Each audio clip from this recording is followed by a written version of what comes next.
الحمد للہ رب العالمین والصلاة والسلام علی سید الانبیاء والمرسلین وعلی آلہ وصحبہ اجمعین، اما بعد۔ اللہ تعالیٰ کے فضل و کرم سے قبل اس کے کہ باقاعدہ طور پہ حجت اللہ البالغہ کے پڑھانے کا یا اسے پڑھنے کا آغاز کیا جائے، یہ بات فطری طبعی ہے کہ انسان یہ چاہتا ہے کہ جس مصنف نے یہ کتاب لکھی اس کے متعلق بھی کچھ نہ کچھ معلومات ہونی چاہیے، اور اس کتاب سے پہلے حضرت اقدس شاہ ولی اللہ محدث دہلوی رحمۃ اللہ علیہ کے حالات کا کسی حد تک معلوم ہونا ضروری ہے، اور جو حالات حضرت شاہ ولی اللہ رحمۃ اللہ علیہ کے ہمارے شیخ حضرت مولانا ابو الحسن علی ندوی رحمۃ اللہ علیہ نے تاریخ دعوت و عزیمت کی 5ویں جلد میں لکھے ہیں،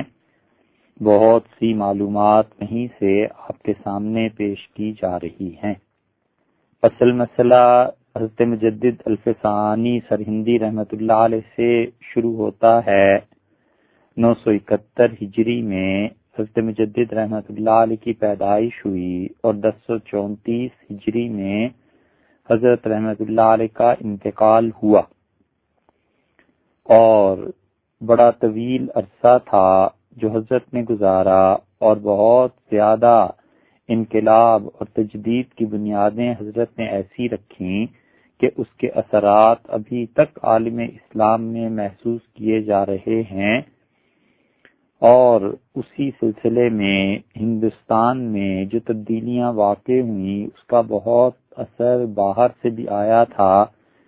اور واقعات اور انقلابات جو ہندوستان میں ہو رہے تھے، پاس پڑوس کے جو ملک تھے، مثلاً ایران تھا، اسی طرح افغانستان تھا، وہاں جو کچھ ہو رہا تھا اس کے اثرات ہندوستان پر پڑتے تھے۔ حضرت شاہ صاحب رحمۃ اللہ علیہ بھی حرمین شریفین گئے ہیں اپنی تعلیم کے سلسلے میں 1143 ہجری کے قریب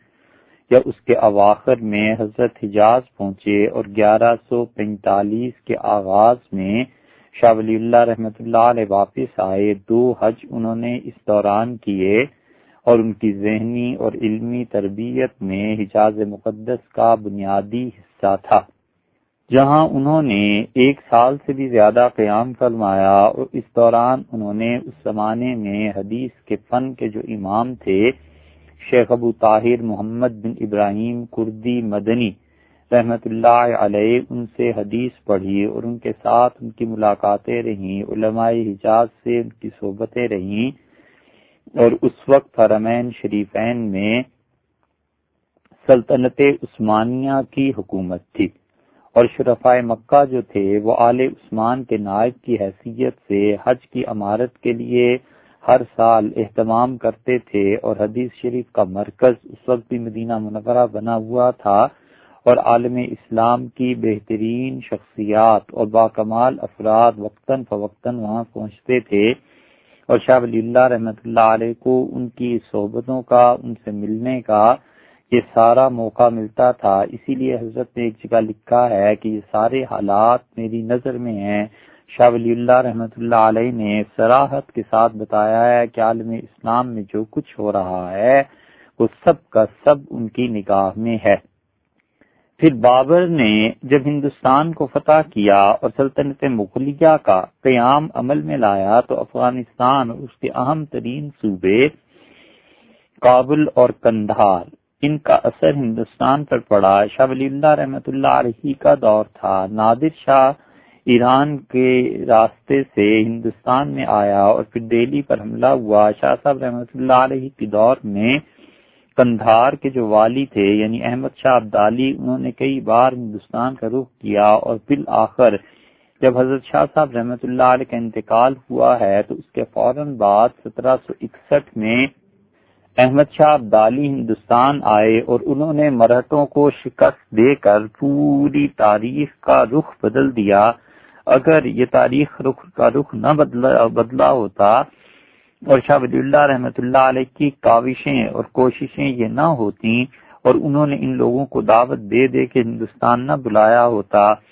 تو مسلم معاشرہ کب کا پٹ چکا ہوتا۔ شاہ ولی اللہ رحمۃ اللہ علیہ نے ان لوگوں کو بلایا اور یہ دونوں حملہ آور،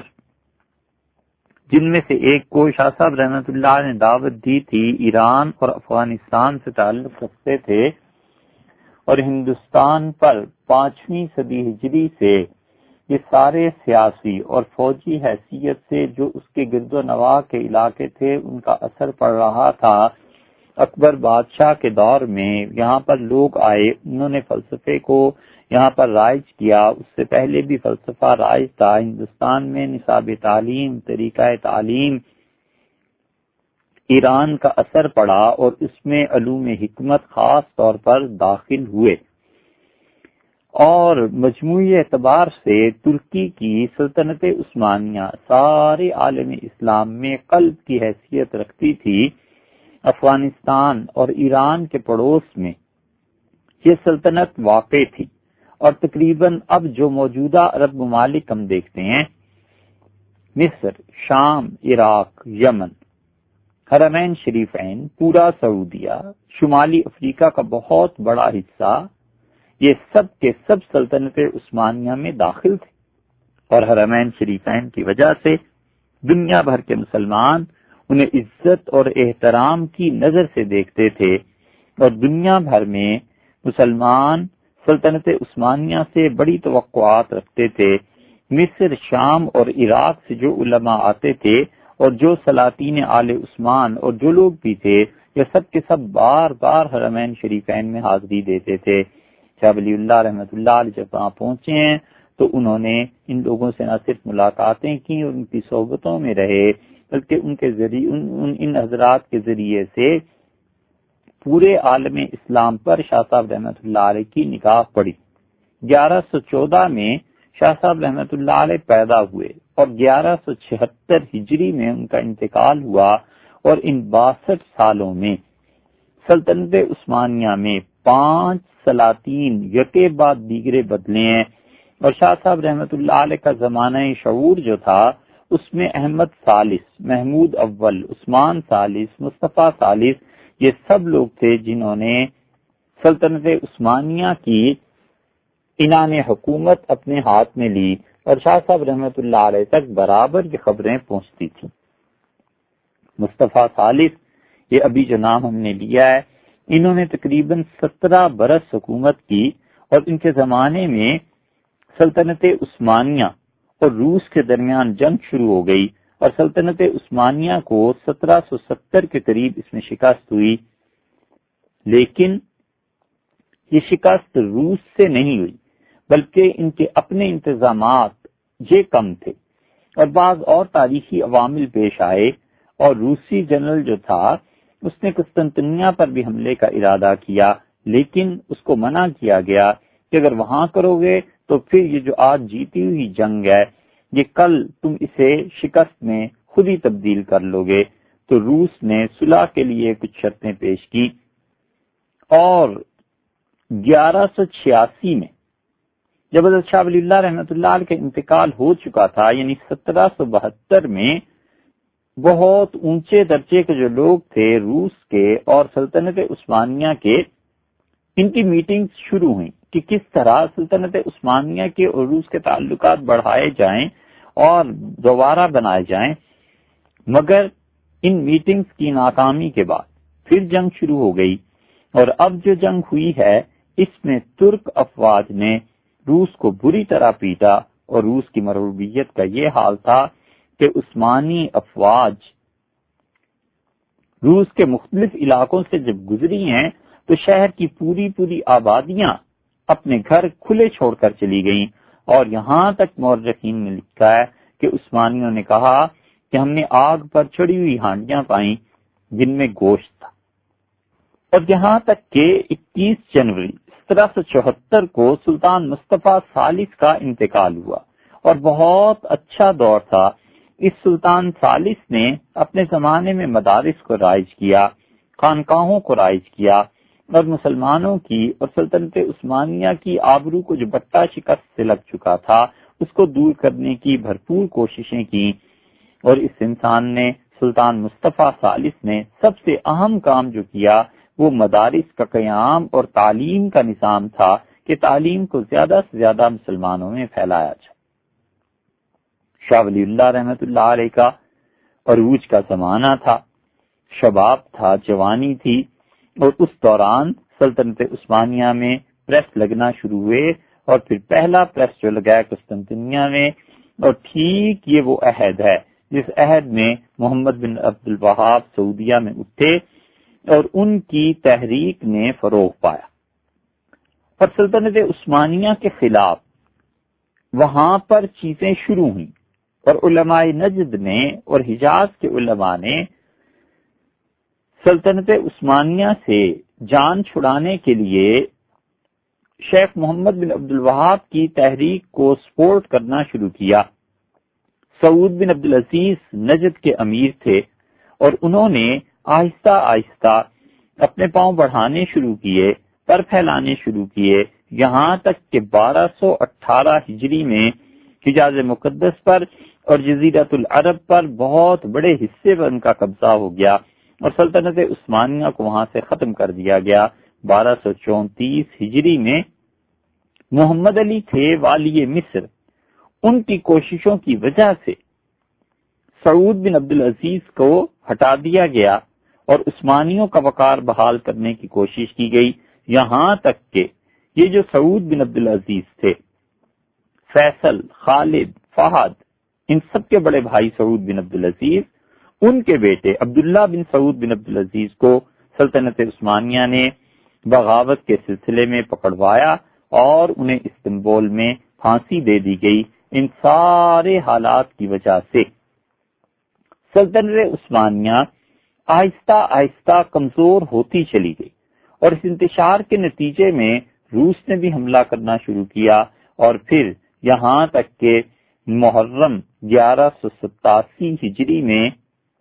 ان کی آپس کی خانہ جنگی بھی ہوئی، اور نتیجتاً مصر سلطنت عثمانیہ کا قبضہ جو چھڑانے کی کوشش کی جا رہی تھی ناکام ہوئی، اور سلطنت عثمانیہ مصر پر قبضہ اس کا برقرار رہا۔ شاہ صاحب رحمۃ اللہ علیہ نے حرمین شریفین میں جو طویل قیام فرمایا ہے، تو اس وقت سلطان محمود کا زمانہ تھا، اور حجاز میں سلطنت عثمانیہ کے نمائندے امیر حجاز جو شریف مکہ کہلاتے تھے وہ متعین ہوئے، اور شاہ صاحب رحمۃ اللہ علیہ نے اس زمانے کے لوگوں کی وہاں کی تعریف کی ہے۔ شاہ صاحب رحمۃ اللہ علیہ کو جو لوگ بھی وہاں ملے ہوں گے، انہوں نے ان کے ساتھ عزت اور احترام کا جو معاملہ کیا ہوگا، شاہ صاحب رحمۃ اللہ علیہ کی مختلف کتابوں میں ان کا ذکر آتا ہے۔ امرائے مکہ عام طور پہ حسنی سادات ہوتے تھے، اور ان کو اشراف کے لقب سے یاد کیا جاتا تھا۔ 4 صدی ہجری سے یہ بات شروع تھی، اور شریف مکہ کا تقرر جو تھا وہ عباسی خلفاء نے شروع کیا تھا، اور اس کے بعد وہ مسلسل چلتا رہا ہے، یہاں تک کہ جون 1916 میں عثمانیوں کے خلاف شریف حسین نے جو بغاوت کی تھی، اور جنوری 1926 میں سلطان ابن سعود کا جو قبضہ ہو گیا تھا حجاز پر، اس وقت تک شرفائے مکہ کا یہ دور چلتا رہا ہے، اور مسلم الثبوت، مسلم النسب، حسنی سادات یہ ہوتے تھے، اور وہ حسنی سادات سارے حج کا اور ان چیزوں کا انتظام کرتے تھے۔ اور اس کے ساتھ ساتھ دوسرا ملک جس کا اثر پڑ رہا تھا ہندوستان میں، ایران میں صفوی خاندان تھا، اور صفویوں کی سلطنت پر صدیاں گزر چکی تھیں، اور ابن خلدون نے جو اصول کے ایک بات لکھی ہے کہ جب کسی سلطنت پر زوال طاری ہو جائے، ان الحرم اذا نزل بالدولت لا يرتفع، کہ بڑھاپا جب کسی سلطنت کسی ملک پر طاری ہو جاتا ہے تو وہ ملک پھر جوان نہیں ہوا کرتا۔ اس حالت کو دیکھ کے ایران میں ہمسایہ ملک تھا افغانستان والوں نے ایران پر حملہ کیا، اور ایران کو بہت سے اپنے ضلع چھوڑنے پڑے، اور شاہ ایران قید میں تھا، لیکن خوش قسمتی اس کی یہ کہ شہزادہ طہماسپ اس وقت وہ لائق ترین فرد تھا جو ایرانی قوم کو ملا، اور خاندانی طور پر اگرچہ اس کی حیثیت کم تھی لیکن صلاحیتوں کی بنیاد پر وہ ان لوگوں میں سے ہو گیا جن لوگوں نے سلطنتوں کی بنیاد رکھی۔ نادر شاہ کا زمانہ تھا، نادر شاہ نے طہماسپ کو اس کے آبائی تخت پر بٹھا دیا، اور ایرانی حکومت صفوی جس پر زوال آ رہا تھا، نادر شاہ نے اس صورتحال سے فائدہ اٹھا کر ایک نئی طاقت کو عروج دیا اور اس نے ایرانیوں کو اکٹھا کیا اور پھر وہ سارے ملک پر چھا گیا، اور 1730 میں اس نے افغانستان سے واپس اپنے علاقے لیے اور افغانیوں کو ایران سے بالکل نکال دیا۔ 1733 میں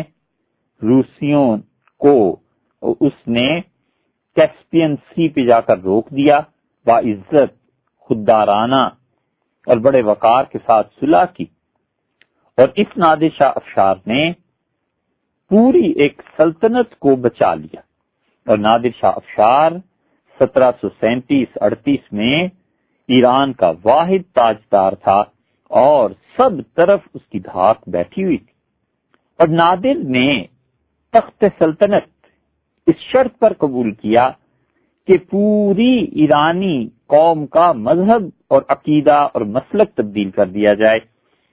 وہ نسلاً ترک تھا اور مذہباً سنی تھا، لیکن ظاہر ہے کہ عام عوام میں جو بھی مذہب مسلک رائج ہوا کرتا ہے، حکومتیں جبر اور زور کی بنیاد پر اسے تبدیل نہیں کرا سکتی۔ اسی طرح نادر شاہ ناکام ہوا اور ایرانی جس مسلک سے تعلق رکھتے تھے ان کا مسلک قائم رہا، لیکن 1737 میں نادر شاہ نے بلوچستان کو فتح کیا۔ وہ بلوچستان جو آج ہماری مملکت کا حصہ ہے، ایران کے پاس تھا، پھر اس نے بلخ اور ادھر کی ریاستوں کو فتح کیا، قندھار پر قبضہ کر لیا، اور ہندوستان پر قبضہ کرنے کے لیے پشاور اور لاہور ان سب کو اس نے اپنی سلطنت میں شامل کر لیا، اور 1739 میں دہلی کے قریب مغلوں کی بہت بڑی شکست ہوئی، اور پھر ایسا خوفناک قتل عام ہوا کہ کہتے ہیں کہ گھوڑوں کے سم خون میں ڈوب گئے۔ نادر نے مغل بادشاہوں سے تخت نہیں چھینا، اسے ان کی عزت کا احساس تھا، لیکن اس نے کہا تمہارے حالات کی وجہ سے جو مجھے یہاں آنا پڑا ہے اور یہاں کے معاملات ٹھیک کرنے پڑے ہیں، تو جو میرا خرچہ جنگ پہ آیا ہے 50 کروڑ روپے اس زمانے کے، اس نے وہ تاوان وصول کیا۔ اور 1740 میں حد ہو گئی، بخارا، خوارزم، لاہور، پشاور، بلخ، یہ سب کے سب علاقے نادر شاہ کی سلطنت تھی، مگر نادر شاہ جو ظلم کر رہا تھا اس ظلم کے باعث سلطنت کی جڑیں، سلطنت کے ستون مضبوط نہیں تھے، اور نادر شاہ کی جب موت واقع ہوئی ہے تو پھر ایران میں اس پوری مملکت میں جہاں جو سردار تھا اپنا خود خواب دیکھنے لگا کہ وہ سلطنت کا دعوے دار ہو جائے، اور اس کے لیے ایک صوبے ہی جتنی چھوٹی حکومت کیوں نہ ہو مگر حکومت اس کی اپنی مطلق العنان ہونی چاہیے۔ اس 18ویں صدی سے بیشتر افغانستان کا ایک حصہ ایران کے ماتحت تھا، اور دوسرا حصہ ہندوستان کے ماتحت تھا، تیسرا حصہ بخارا کے قوانین پٹھان تھے، خان ان کے ماتحت تھا۔ یہ افغانستان تو بعد میں بنا۔ 1737 میں نادر شاہ نے جیسے کہ ابھی بیان کیا افغانوں کو قندھار سے نکالا، اور احمد شاہ درانی نے درانی سلطنت کی بنیاد رکھی، اور پھر اس نے آہستہ آہستہ مشرقی ایران یعنی مشہد، پورا افغانستان اور پورا بلوچستان، کشمیر اور پنجاب پر مشتمل اپنی حکومت اس نے قائم کی، اور بحیثیت مجموعی احمد شاہ درانی جس غربت سے اٹھا تھا، جس بے سر و سامانی سے اٹھا تھا، جس طرح اس نے اپنی حکومت قائم کی ہے، وہ اپنے دور کا بڑا جینیس آدمی تھا، اور اگر مورخین اس کی تاریخ صحیح طور پر لکھیں اور اب بھی لکھی جائے اور اس کے کارناموں کو شمار کیا جائے تو تاریخ کا بڑے سے بڑا انعام اس شخص کو ملنا چاہیے۔ یہ الگ بات ہے کہ اس سے خون کیسے بہایا، لیکن جس ذہانت سے اس نے سلطنت قائم کی، اس بنیاد پر وہ بہت بڑی شخصیت تھی اپنے دور کی۔ تو احمد شاہ ابدالی نے سلطنت قائم کی، پھر 1772 میں احمد شاہ ابدالی کا انتقال ہوا، قندھار میں اس کی وفات ہو گئی، اور اس کے جانشین بھی ایسے ہی کمزور نکلے جیسے کہ پہلے اس سے نادر شاہ کے جانشین کمزور نکلے تھے، اور پھر آہستہ آہستہ وہاں کی حکومت ٹوٹتی چلی گئی اور سلطنت کمزور ہوتی چلی گئی، اور یہ حکومت بارکزئی خاندان میں منتقل ہو گئی۔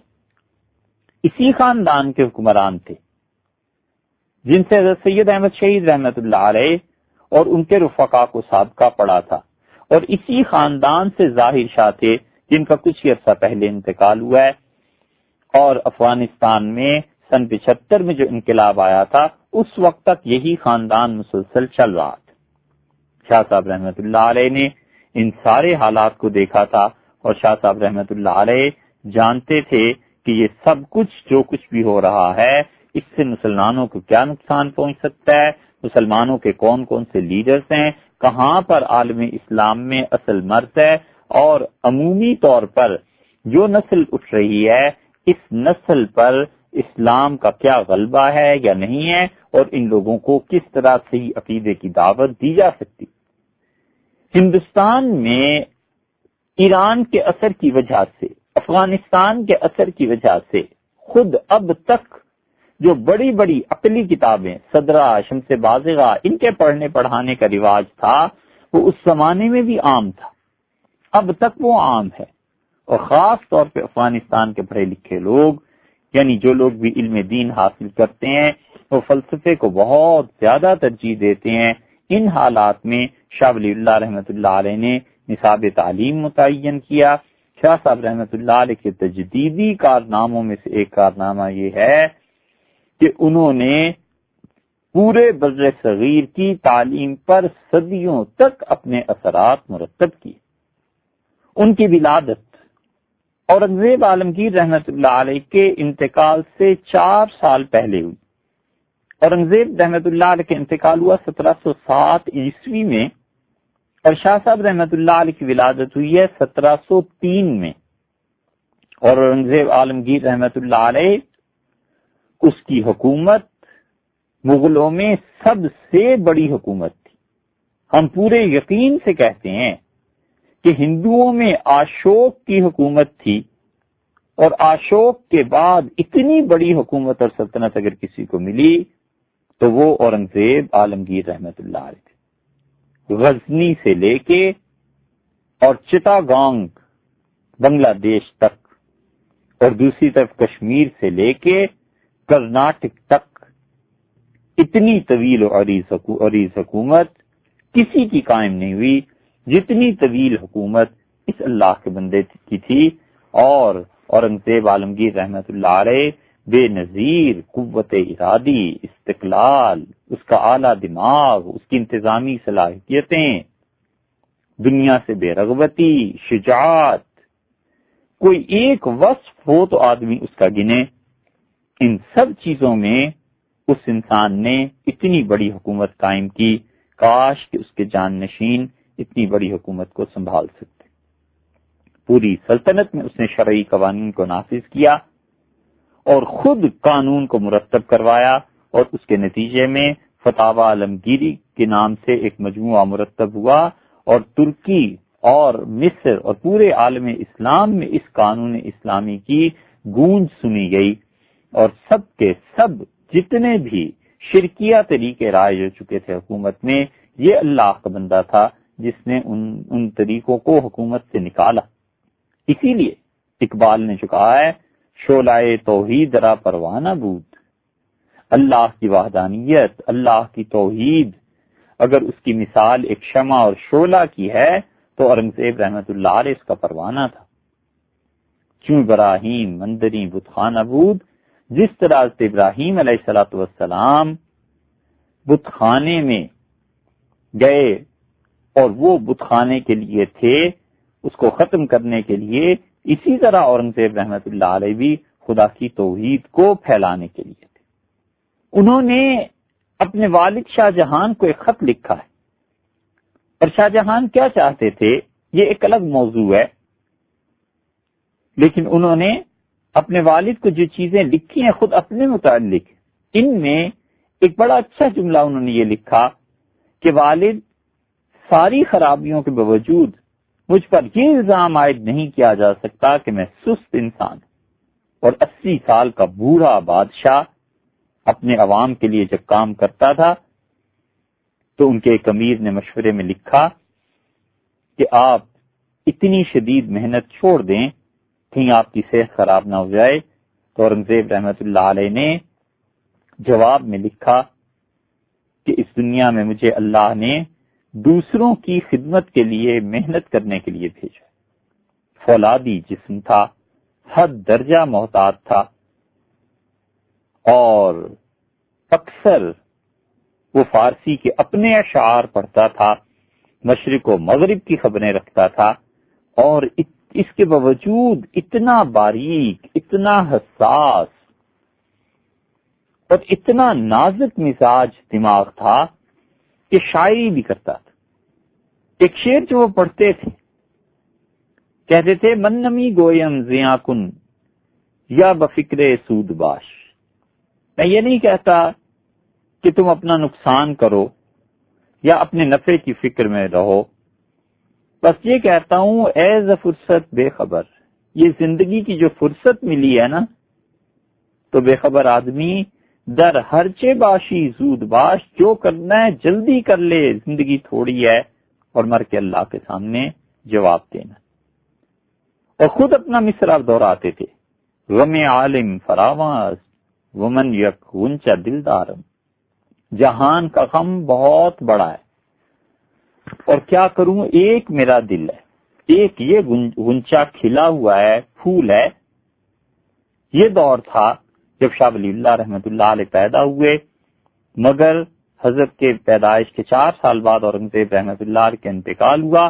اور پھر جتنے بھی آئے ہیں ان کے جانشین، وہ سارے کے سارے بغیر کسی استثناء کے ایک بھی اس قابل نہیں تھا جو اورنگزیب جیسے آدمی کی سلطنت کو سنبھال سکتا. پھر اسی دور میں جیسے کہ پہلے ذکر کیا جا چکا، 1151 ہجری میں نادر شاہ نے دہلی کا رخ کیا، اور اتنی بڑی سلطنت کو سنبھالنے کے لیے اب کسی جینیس کی ضرورت تھی، مگر کوئی شخص مسلمانوں میں ایسا نہیں تھا. وہ سلطنت جو بابر بادشاہ جیسے عزم اور ہمت کے مالک انسان تھے، اور وہ سلطنت جو ہمایوں اور شاہ جہان جیسے پڑھے لکھے لوگوں سے، اور وہ سلطنت جو اورنگزیب عالمگیر جس کی صفات کا آدمی آج تک مسلمان پیدا نہیں کر سکے، یا یہ کہ ایسا آدمی برسر اقتدار نہیں آ سکا، اس سلطنت کو تباہ کرنے میں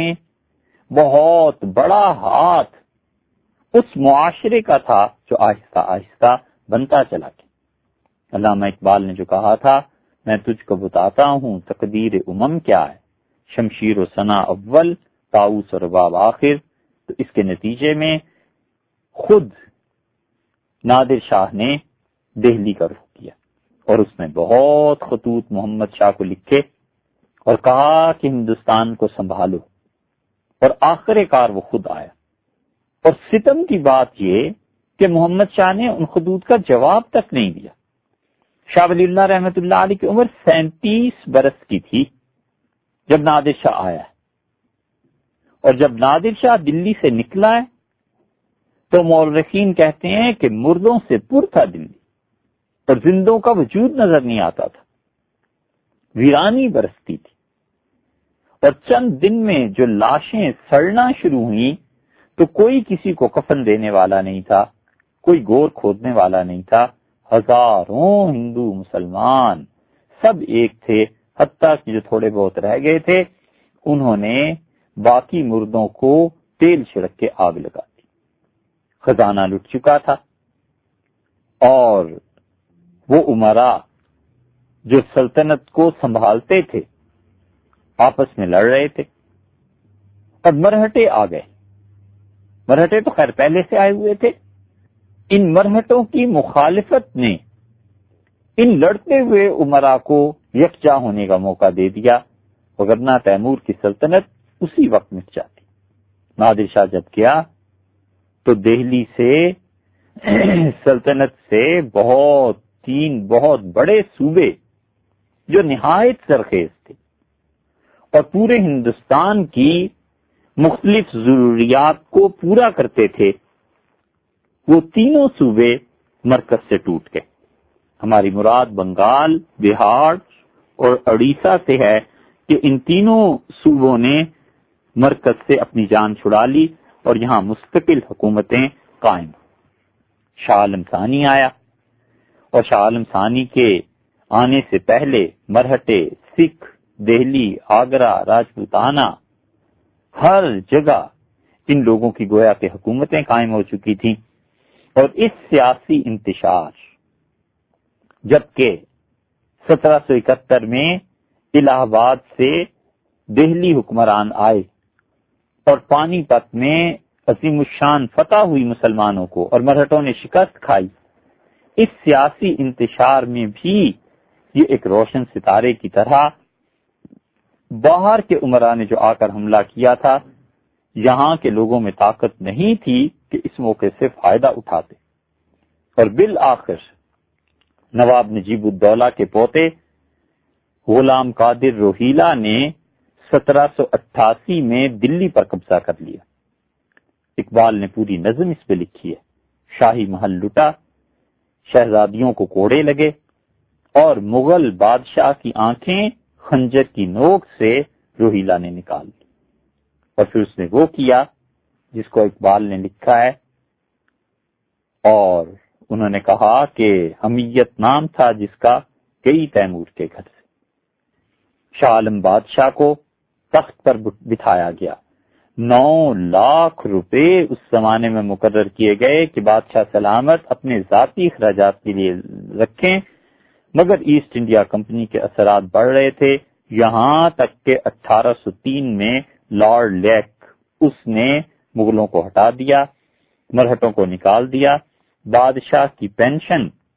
کہاں 9 لاکھ روپے سالانہ اخراجات کے لیے تھے، 1 لاکھ روپے لے آیا، اور شاہ عالم بادشاہ 45 برس تخت نشین رہا۔ 18 سال تک نابینا ہونے کی حالت میں غلام قادر روہیلا نے جس کی آنکھیں نکال دی تھی یہاں رہا، اور پھر 1806 میں اس کا بھی قصہ پاک ہوا۔ ان ساری سیاسی ابتریوں کے باوجود اور ان سارے معاشرے کے تہو بالا ہو جانے کے باوجود دلی میں اتنی متعدد باکمال شخصیات تھیں کہ جب ہم ان کی کتابیں پڑھتے ہیں، خاص طور پہ شاہ ولی اللہ رحمۃ اللہ علیہ کے سامنے یہ دلی کے سارے حالات ہوتے رہے ہیں، جب ہم ان کی یہ کتاب حجت اللہ البالغہ یا اور چیزیں پڑھتے ہیں تو احساس تک نہیں ہونے دیتے حضرت کہ کن مشکل حالات میں انہوں نے بیٹھ کر اتنا علمی کام کیا۔ اس زمانے میں علم، ذہانت، تدریس، کتابوں کو پڑھانا ختم تھا اہل دہلی پہ۔ ملا جیون رحمت اللہ علیہ نور الانوار جیسی عظیم فقہ کی کتاب جنہوں نے لکھی اور تفسیرات الاحمدیہ بھی لکھی انہوں نے، وہ اسی معاشرے کی، اسی دور کی پیداوار ہے۔ ملا حمداللہ جنہوں نے سلم کی شرح لکھی، سلم کی مشہور شرح حمداللہ جنہوں نے لکھی ہے، یہ اسی زمانے میں تھے، 1660 ہجری میں ان کا انتقال ہوا ہے۔ اسی طرح ملا حسن، انہوں نے سلم کی جو شرح لکھی وہ اسی دور کی پیداوار تھے۔ قاضی محب اللہ بہاری جن کی کتاب سلم العلوم اور مسلم الثبوت 1 صدی تک علماء کو اٹھنے نہیں دیا اس کتاب نے، اور علماء اسی کی شرح لکھتے رہے، اسی کے حاشیے لکھتے رہے، یہاں تک کہ جامع الازہر کے اساتذہ اور علماء کبار جو مصر کے تھے انہوں نے بھی اس کتاب کی شروح لکھی اور اس کتاب کے حواشی لکھے۔ یہ علامہ محب اللہ بہاری رحمت اللہ علیہ اسی زمانے کے ہے۔ اور ان کی التسویہ، کیا زبردست کتاب ہے جو انہوں نے وحدت الوجود کے متعلق لکھی. وہاں محمد اعلیٰ تھانوی جن کی کتاب اصطلاحات الفنون کشاف اب تک دیکھی جاتی ہے اور پڑھی جاتی ہے،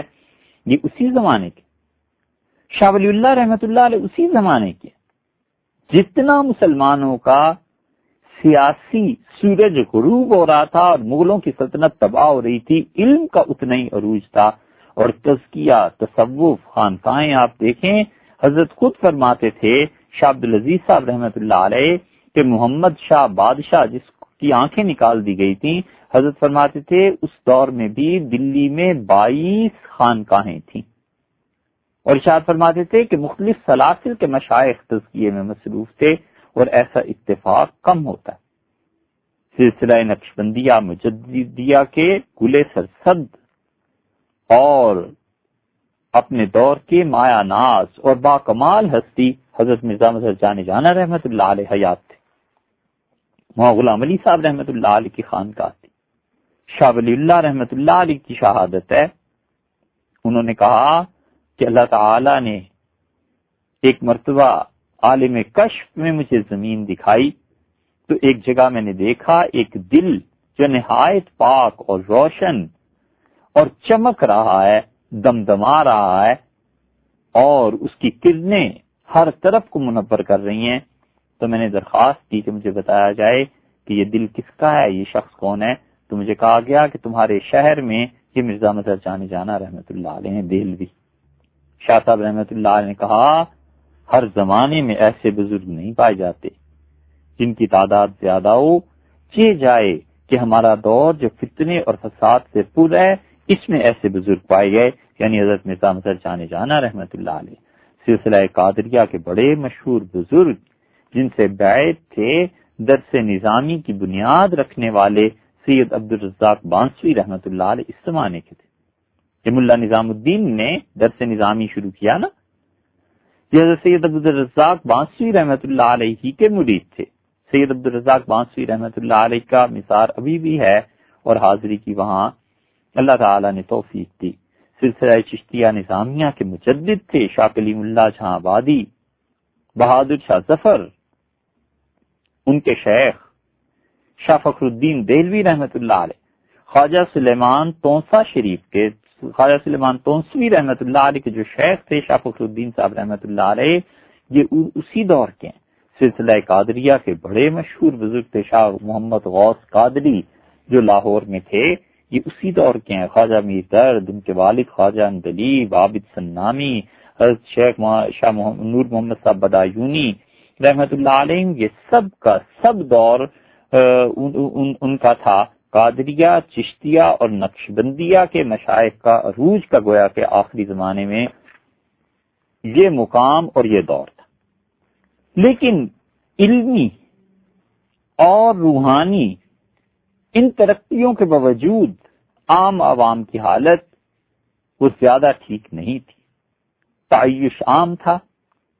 نشہ آور چیزیں عام تھیں، پیسے کی فراوانی ہونے کے باوجود لوگوں میں غربت عام تھی اور پیسہ خرچ ہوتا تھا شادی بیاہوں پہ، رسومات پہ اور اپنی شخصیت کی نمود و نمائش پہ. حضرت شاہ عبدالعزیز صاحب رحمۃ اللہ نے لکھا ہے کہ نواب قمر الدین خان کے گھر میں عورتیں جو غسل کرتی تھی مہینے کے بعد گلاب سے، تو نواب صاحب کے گھر میں 300 روپے کے پھول اور پان سے خواتین کے لیے جاتے تھے. اور معاصر الکرام میں لکھا ہے کہ اورنگ آباد کے لوگ بیان کرتے ہیں کہ امیر الامراء یعنی حسین علی خان کے عہد میں جو زمانے کے مشہور نواب تھے، شہر کے اکثر لوگ اپنے گھروں میں کھانا نہیں پکاتے تھے، کیونکہ نواب صاحب کے یہاں اتنا کھانا پکتا تھا کہ ان کے نوکر گلیوں میں لا کر بیچ دیتے تھے، اور پلاؤ کی پوری ایک ڈش چند پیسے میں لوگوں کو پکی پکائی مل جاتی تھی. اس لیے لوگوں کو پرواہ ہی نہیں تھی اور لوگ گھروں میں کھانا نہیں پکاتے تھے. یہ حال تھا نوابوں کے یہاں کھانے پکنے کا. اور شاہ صاحب رحمت اللہ علیہ کے آباء و اجداد اس زمانے میں وہاں پر کام کر رہے تھے. سید سلیمان ندوی رحمت اللہ علیہ نے کیا خوب نقشہ ان کا کھینچا ہے اور شاہ صاحب رحمۃ اللہ نے لکھا ہے کہ مغلیہ سلطنت کا سورج جب ڈوب رہا تھا اور مسلمانوں میں رسوم و بدعات کا زور تھا اور جھوٹے فقراء اور مشائخ اپنے بزرگوں کی خانقاہوں میں مسندیں بچھائے اور اپنے بزرگوں کی مزاروں پر چراغ چلائے بیٹھے تھے، مدرسوں کا گوشہ گوشہ منطق و حکمت کے ہنگاموں سے بھرپور، فقہ اور فتاوی کی لفظی پرستش ہر مفتی کے پیش نظر تھی، مسائل فقہ میں تحقیق اور تدقیق مذہب کا سب سے بڑا جرم تھا، عوام تو عوام، خواص تک قرآن پاک کے معانی اور مطالب سے اور احادیث کے احکامات اور ارشادات اور فقہ کے اسرار و مسالے سے بے خبر تھے۔ اس دور میں یہ خاندان تھا جس نے آنے والی صدیوں تک کے لیے ایک مضبوط نظام کی بنیاد رکھی، اور انہوں نے اللہ کے ساتھ تعلق کی لو لگائی اور انہوں نے امت کی رہنمائی کی۔ شاہ ولی اللہ رحمۃ اللہ علیہ کے آباء و اجداد بہت قدیم سے ہندوستان میں تھے، اور شجرہ نسب جو شاہ صاحب رحمۃ اللہ علیہ کا ہے وہ حضرت نے خود جو لکھا ہے اس میں سے حضرت عمر رضی اللہ عنہ تک انہوں نے اپنا سارا سلسلہ لکھ دیا ہے۔ اور پہلے بزرگ جو حضرت کے بزرگوں میں سے ہندوستان میں آئے شمس الدین تھے، اور مفتی شمس الدین صاحب روہتک میں آئے۔ اس اعتبار سے شاہ ولی اللہ رحمۃ اللہ علیہ کا خاندان اصل میں یہ روہتکی ہیں، اور اندازہ یہ ہوتا ہے کہ 7ویں 8ویں صدی میں یہ لوگ یہاں آئے ہوں گے، اور شیخ شمس الدین رحمۃ اللہ علیہ کے انتقال کے بعد پھر آگے جو ان کی نسل چلی ہے تو ان لوگوں نے یہاں کے قاضیوں سے اپنی شادی بیاہ کے سلسلے جاری رکھے، روہتک میں صدیقیوں سے اور سونی پت کے سادات میں ان لوگوں کی شادیاں ہوئیں۔ شیخ محمود جو شاہ ولی اللہ رحمۃ اللہ علیہ کے چھٹے دادا ہیں، ان کی شادی سونی پت کے سادات میں سے ہوئی، اور پھر اسی طرح یہ سلسلہ چلا ہے یہاں تک کہ شاہ صاحب رحمۃ اللہ علیہ اپنے والد شاہ عبد الرحیم صاحب رحمۃ اللہ علیہ کی صحبت میں جو چیزیں انہوں نے سنی تھیں اور جو واقعات انہوں نے سنی تھے اس کو کئی جگہ پر نقل کرتے ہیں۔ شاہ صاحب رحمۃ اللہ علیہ کے دادا شیخ وجیہ الدین تھے، اور اللہ تعالی نے بڑی صفات ان میں رکھی تھی۔ شاہ صاحب رحمۃ اللہ علیہ فرماتے ہیں کہ تقوی اور شجاعت یہ دونوں صفات دادا میں جمع ہو گئی تھیں۔ ہمارے والد کہتے تھے کہ ان کے والد شیخ وجیہ الدین ساری زندگی قرآن پاک کے 2 پارے پڑھتے رہے، سفر ہو، گھر پہ ہوں، صحت مند ہوں، بیمار ہوں، 2 پارے کبھی نہیں انہوں نے چھوڑے، عمر بھر روزانہ 2 پارے پڑھتے تھے، اور اپنے زمانے کے مشائخ سے بیعت تھے، ذکر اذکار کرتے تھے، اللہ کے ساتھ تعلق تھا، اور آخر پہ پہنچ کے سب چیزوں کو انہوں نے چھوڑ دیا اور اللہ کی یاد میں ایسے مصروف ہوئے کہ پھر یہاں تک کہ اللہ نے انہیں شہادت سے سرفراز فرمایا۔ حضرت شاہ ولی اللہ رحمۃ اللہ علیہ کے نانا شیخ محمد پھلتی تھے۔ سلطان سکندر لودھی کے زمانے میں یہ خاندان پھلت میں آیا تھا۔ پھلت ایک جگہ ہے ہندوستان میں، اس جگہ کا نام، اور شاہ صاحب رحمۃ اللہ علیہ کے ماموں اور سسر جہاں حضرت شاہ ولی اللہ رحمۃ اللہ علیہ کی شادی ہوئی تھی وہ بھی بہت بڑے مشائخ میں سے تھے، اور شاہ صاحب رحمۃ اللہ علیہ کے چچا جن کا نام محمد تھا وہ سب سے بڑے بھائی تھے، یعنی دادا جو تھے شیخ وجیہ الدین ان کے پہلے بیٹے تھے، جیسے ہم آج کل کہتے ہیں تایا، اس زمانے میں چچا ہی کا لفظ استعمال ہوتا، بڑے چچا کہتے تھے۔ شاہ صاحب رحمۃ اللہ علیہ نے اپنے چچا کی غیر معمولی تعریف کی ہے، یہاں تک بتایا ہے کہ ان کے زہد اور تقوی اور طہارت اور نیکی کی وجہ سے اور ولایت اور بزرگی کی ایسی شہرت تھی کہ عالمگیر بادشاہ نے کئی مرتبہ پیغام بھجوایا کہ زیارت کے لیے حاضر ہونے کی اجازت دی جائے۔ حضرت نے لکھا ہے کہ ہمارے چچا فرماتے تھے کہ بالکل نہیں، میں ملنا نہیں چاہتا۔ بڑے بڑے لوگ چاہتے تھے کہ کسی طرح ابو رضا محمد رحمت اللہ علیہ ان کے گھر چلے جائیں، دعوت قبول کر لیں، لیکن سرمایہ داری سے اتنے دور تھے اور سرمایہ والے لوگوں سے اتنے دور تھے کہ کبھی بھی اس کام میں گرفتار نہیں ہوئے۔ کئی چیزیں انہوں نے لکھی ہیں۔ پھر شاہ ولی اللہ رحمۃ اللہ علیہ نے اپنے والد بزرگوار کے حالات لکھے ہیں، بوارق الولایہ اس نام سے۔ انفاس العارفین کے نام سے جو کتاب ملتی ہے یہ شاہ صاحب رحمۃ اللہ علیہ کے والد ہی کے حالات ہیں، اور بہت زیادہ انہوں نے اپنے والد کے حالات میں یہ بات بیان کی کہ اللہ تعالیٰ نے میرے والد یعنی شاہ عبد الرحیم صاحب رحمۃ اللہ علیہ کو غیر معمولی صلاحیتوں سے نوازا تھا۔ حضرت خود کہتے ہیں شاہ ولی اللہ رحمۃ اللہ علیہ کہ میرے والد کے جو نانا تھے شیخ رفیع الدین، انہوں نے اپنی زندگی کے آخری دور میں اپنا اثاثہ تقسیم کیا اور اپنی اولاد کو ہر ایک کا جو حصہ بنتا تھا دیا، اور میرے والد کی جو والدہ تھیں شاہ عبد الرحیم صاحب رحمۃ اللہ علیہ کی سب سے چھوٹی اولاد کی ان کی باری آئی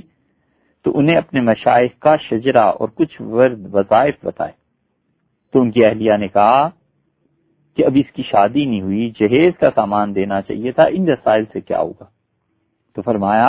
یہ رسائل مجھے میرے بزرگوں سے ملے اور اس بچی کا ایک فرزند ہوگا اور میری نسبت اس تک پہنچے گی، اس بچی سے جو فرزند ہوا ہے پھر شاہ عبد الرحیم صاحب رحمۃ اللہ علیہ تھے، اور وہ کہتے ہیں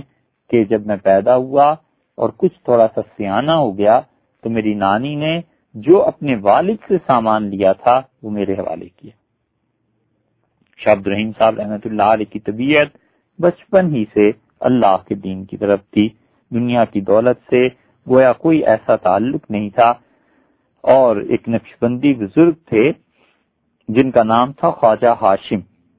بخارا سے تشریف لائے تھے اور شاہ عبد الرحیم صاحب رحمۃ اللہ علیہ کے محلے میں ہی رہتے تھے۔ انہوں نے شاہ عبد الرحیم صاحب رحمۃ اللہ علیہ کو اللہ کا نام لکھنا سکھایا، اور بچپن میں ہی انہیں بتایا کہ اللہ اللہ ایسے لکھا کرو۔ حضرت فرماتے تھے کہ لفظ اللہ لکھنے کا اتنا غلبہ مجھ پہ ہوا کہ ایک مرتبہ ایک جز پورا کاپی 20-25-30 صفحات لفظ اللہ ہی مسلسل لکھتا چلا گیا، اور پھر خیال آیا کہ یہ کیا کر رہا ہوں۔ شاہ عبد الرحیم صاحب رحمۃ اللہ علیہ نے چھوٹے چھوٹے رسائل سے لے کے آخری کتابوں تک سب چیزیں اپنے اس بیٹے کو پڑھائیں۔ شاہ ولی اللہ رحمۃ اللہ علیہ فرماتے تھے کہ میں کس دن کہتا تھا والد سے کہ آج میں نے خود نہیں پڑھا سبق، آپ کے سامنے کیا پڑھوں؟ تو فرماتے تھے 1-2 سطریں پڑھ لو، ناغہ نہیں ہونا چاہیے، اور پوری طرح میری تعلیم پر توجہ دی۔ ایک جگہ لکھا ہے کہ میرے والد 1000 مرتبہ روزانہ درود شریف پڑھتے تھے، 1000 مرتبہ کلمہ طیبہ پڑھتے تھے، کلمہ طیبہ کا کچھ حصہ جہر سے اور کچھ حصہ اخفاء سے، اور 12000 مرتبہ اسم ذات روزانہ کا معمول تھا، اور وعظ بھی کرتے تھے، اور اللہ نے بہت سے انعامات سے انہیں نوازا تھا، یہاں تک کہ 77 سال عمر ہو گئی، اور 1131 ہجری میں صبح صادق سے پہلے وفات کے آثار ظاہر ہونے لگے، تو بار بار پوچھتے تھے کہ صبح ہو گئی یا نہیں، اور پھر آخری مرتبہ پوچھا کہ صبح ہو گئی، تو جو ہم لوگ جو بھی پاس کھڑے تھے ان کا حضرت ابھی صبح صادق نہیں ہوئی، تو بہت سختی سے ڈانٹا اور فرمایا تمہاری نماز کا وقت ہی نہیں آتا، لو بھئی ہماری نماز کا وقت آ گیا، میرا چہرہ قبلے کی طرف کرو، اور پھر اشارے سے نیت باندھ لی اور اللہ کا نام لیتے رہے، اور اسی حالت میں انتقال ہو گیا۔ شاہ عبد الرحیم صاحب رحمۃ اللہ علیہ کی بظاہر کوئی تصنیف نہیں، بظاہر انہوں نے کچھ نہیں لکھا، لیکن یہ جو ایک بیٹے کی انہوں نے تربیت کی اور جو ایک بیٹے کو انہوں نے پڑھایا، اور یہ جو ایک بیٹا ان کا تھا جس کا انہوں نے اہتمام کے ساتھ اتباع سنت اور دینی حمیت اور شرعی اقدار گویا کہ ان کے خون میں شامل کرتی تھی، یہ ان کا ایک بیٹا ہزاروں نہیں لاکھوں افراد پہ بھاری تھا۔ شاہ ولی اللہ رحمۃ اللہ علیہ کی ولادت 1114 ہجری میں ہوئی، اور اس وقت ان کی والدہ ماجدہ اپنے آبائی گھر میں تھی۔ ننہال میں، یعنی شاہ صاحب رحمۃ اللہ علیہ کے ان کی ولادت ہوئی پھلت، ابھی مظفر نگر میں جو شامل ہے یہ جگہ تھی۔ حضرت شاہ صاحب رحمۃ اللہ علیہ کی والدہ ماجدہ اس وقت ننہال میں تھیں ان کے، یعنی اپنے آبائی گھر میں، اور شاہ صاحب رحمۃ اللہ علیہ کی ولادت ہوئی، اور ان کی ولادت سے پہلے ان کے والد شاہ عبد الرحیم صاحب رحمۃ اللہ علیہ نے خواب میں حضرت خواجہ قطب الدین بختیار کاکی رحمۃ اللہ علیہ کی زیارت کی، اور انہوں نے کہا کہ اللہ تعالیٰ تمہیں بیٹا دے گا اور اپنے بیٹے کا نام میرے نام پر رکھنا۔ شاہ ولی اللہ رحمۃ اللہ علیہ کہتے ہیں کہ والد نے میرا نام ولی اللہ رکھا۔ پھر انہیں خواب یاد آیا تو انہوں نے میرا دوسرا نام قطب الدین احمد تجویز کیا۔ شاہ صاحب رحمۃ اللہ علیہ کے والد نے اور خواب بھی دیکھے جو بعد میں پورے ہوئے، مثلاً ان میں سے ایک خواب یہ تھا کہ شاہ صاحب رحمۃ اللہ علیہ کہتے ہیں کہ میں بچپن کے زمانے میں جب میری عمر 7 برس کی تھی تو ایک دن آنکھ کھلی، دیکھا تو والد اور والدہ دونوں نہیں ہیں، کہاں گئے غور کیا تو وہ ایک طرف تہجد پڑھ رہے تھے، تو میں اٹھا اور جا کر میں نے اپنے ہاتھ والد کے ہاتھوں میں ڈال دیے، پھر والدہ کے ہاتھوں میں ڈال دیے، تو والد بہت خوش ہوئے، اور صبح انہوں نے مجھے کہا کہ ولی اللہ جب تم پیدا بھی نہیں ہوئے تھے تو میں نے تمہیں خواب میں دیکھا تھا کہ میرا ایک بیٹا ہے اور میں اللہ سے دعا مانگ رہا ہوں، اور اس نے اپنے ہاتھ لا کر میرے ہاتھوں پہ رکھ دی ہیں، وہ میرا خواب آج پورا ہوا ہے۔ شاہ صاحب رحمۃ اللہ علیہ کی عمر 5 سال کی ہوئی تو مکتب میں داخل کیے گئے، پھر اس کے بعد نماز کی عادت ڈالی گئی، پھر قرآن کریم حفظ کرایا گیا، فارسی اور عربی کی کتابیں پڑھائی گئیں، اور یہاں تک کہ 14 سال کے تھے شاہ صاحب جب بیتابی تک پڑھ چکے تھے، اور 15 سال کے جب ہوئے تو ان کے والد نے ان کی علوم سے فراغت کی خوشی میں دہلی میں بہت بڑی دعوت کی، اور خواص و عام لوگوں کو بلایا اور بتایا کہ ان کے بیٹے نے اس وقت جتنا کچھ دلی میں پڑھایا جاتا ہے سب پڑھ لیا۔ شاہ صاحب رحمۃ اللہ علیہ نے 15 برس کی عمر میں والد سے مشکات پڑھی، اور پھر صحیح بخاری، کتاب الطہارت تک، پھر شمائل ترمذی مکمل طور پر پڑھی، پھر مدارک تفسیر پڑھی۔ اور شاہ ولی اللہ رحمۃ اللہ نے لکھا ہے کہ خدا کا بہت بڑا انعام مجھ پر یہ ہوا کہ والد قرآن کریم کا درس دیتے تھے، میں کئی بار اس میں شریک ہوا، اور قرآن کریم کے معانی کا ایک دروازہ مجھ پہ کھلا۔ آپ اللہ کی اس انعام پر غور کیجئے۔ شاہ عبد الرحیم صاحب رحمۃ اللہ علیہ درس دیتے تھے قرآن پاک کا، اللہ نے ان کو اپنی کتاب سے ایسا تعلق نصیب فرمایا تھا۔ پھر ان کے بیٹے شاہ ولی اللہ ہیں، اور شاہ ولی اللہ رحمۃ اللہ علیہ کی جتنی تصنیفات ہیں، اگر آپ ان کے حل کی کنجی چاہتے ہوں، چابی چاہتے ہوں اس تالے کی، تو وہ قرآن کریم ہے۔ ہر کتاب میں قرآن کا اثر اور رنگ ان کے ہاں نمایاں نظر آتا ہے۔ پھر شاہ ولی اللہ رحمۃ اللہ علیہ نے قرآن کریم کا ترجمہ فارسی میں کیا، پھر آگے ان کے بیٹے شاہ عبد القادر شاہ رفیع الدین نے رحمہم اللہ قرآن کریم کا ترجمہ اردو میں کیا، تو اس خاندان میں نسل در نسل قرآن کریم کی تعلیمات چلتی رہی ہیں۔ اللہ نے گویا کہ انہیں چن لیا تھا، اور ان کے ساتھ وہ معاملہ ہوا جیسے کہ اللہ نے قرآن میں کہا ہے کہ اللہ تعالیٰ نے عمران کے خاندان کو چن لیا تھا، اس آخری دور میں شاہ ولی اللہ رحمۃ اللہ علیہ کا خاندان اللہ نے چن لیا۔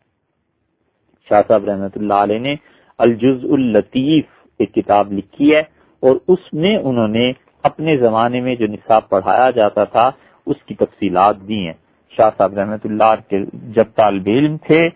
اس وقت بھی برابر اعلیٰ درجے کے مضامین، خیالات ان کے دماغ میں آتے تھے، اور برابر ترقی ہوتی رہی، اور والد کی وفات کے بعد 12 سال تک شاہ صاحب رحمۃ اللہ علیہ نے دینی کتابیں پڑھائیں، عقلی علوم کو پڑھایا، اور ہر علم میں غور و فکر کرنے کا موقع ملا۔ اور سب طرف یہی تھا کہ جنہوں نے بھی امت کی قیادت کی پہلے پڑھا پھر پڑھایا۔ یہ تو اب شروع ہوا ہے کہ 2 سطریں نہیں پڑھنی آتی، اور تعلیم حاصل ہی نہیں کی اول تو محنت سے، اور ڈگری اور سند اس لیے لے لی کہ بڑے باپ کے بیٹے ہیں، اس لیے لے لی کہ مدرسے کے محتمم صاحب کے بیٹے ہیں، اس لیے مل گئی کہ چلو اور غیر قانونی ذرائع استعمال کر لیے۔ تو جس نے پڑھا تعلیم کو خود حاصل نہیں کیا، پڑھا محنت سے نہیں، وہ پڑھائی کا کیا خاک؟ جب پڑھنے پڑھانے سے بالکل عاری ہو گئے تو سیاست کا رخ کر لیا، امت کی قیادت اور امت کے واحد قائد اپنے آپ کو ثابت کرنا شروع کر دیا۔ تو ایسے جاہلوں کو ہزاروں جاہل اور مل گئے، اور انہوں نے بھی انہیں شیخ الاسلام اپنے زمانے کے سمجھ کے یہ لقب دینے شروع کر دیے۔ امر واقعہ یہ ہے کہ جتنے بھی مشائخ اور بزرگ امت میں گزرے ہیں، ان لوگوں نے کسی نہ کسی چیز میں کمال حاصل کیا، تزکیے میں، علم میں، پڑھنے میں، پڑھانے میں، اور جب مدت اس میں کھپا دی تو پھر اس کے بعد کہیں جا کر امت کی قیادت کے لیے آگے آئے ہیں، وگرنہ یہ لوگ اتنے بڑے مناصب پر ہاتھ ڈالنے کی ہمت نہیں کر سکتے تھے۔ شاہ صاحب رحمۃ اللہ نے لکھا ہے کہ مجھے ہر علم پر غور اور فکر کرنے کا موقع ملا، اور پھر والد کی شفقت میرے حال پر ایسی تھی کہ کم ہی کسی شیخ نے مرید پہ ایسی توجہ کی ہوگی، اور کم ہی کسی استاد نے اپنے شاگرد کو ایسے پڑھایا تھا۔ ایک روز میں جبکہ بچہ تھا، دوستوں کے ساتھ سیر کو چلا گیا، اور باغ گھوم کر دہلی میں جب واپس آیا تو والد نے مجھ سے کہا کہ ولی اللہ، اس دن رات میں کیا چیز حاصل کی جو کہ باقی رہے؟ تو میں چپ ہوا۔ تو مجھ سے فرمایا کہ بیٹے، ہم نے تمہارے بعد اتنی مرتبہ درود شریف پڑھا۔ شاہ صاحب رحمۃ اللہ علیہ فرماتے، کہنے کا انداز کچھ ایسا تھا کہ میرا دل سیر و تفریح سے بالکل سرد پڑ گیا، اور اس کے بعد کبھی شوق پیدا نہیں ہوا۔ والد مجھے حکمت عملی سکھاتے تھے، تہذیب اور دانش مندی کی باتیں سکھاتے تھے، اور یہ شعر پڑھتے تھے ہمیشہ، آسائش دوگیتی تفسیر این دو ہر فست۔ دونوں جہان میں زندگی اگر سکون سے بسر کرنی ہے تو اس کا طریقہ بس یہ دو حرف یاد رکھنا، و دوستاں تلطف و دشمناں مدارا، کہ دوست ان کے ساتھ مہربانی کرتے رہنا اور دشمنوں سے درگزر کرتے رہنا۔ پھر میرے والد نے مجھے سکھایا کہ لوگ گفتگو میں کوئی تقیہ کلام مقرر کر لیتے ہیں، بیٹے ایسے نہیں کرنا۔ بعض کھانے ایسے ہوتے ہیں کہ بچوں کی چڑ بن جاتے ہیں، ایسے نہیں کرنا۔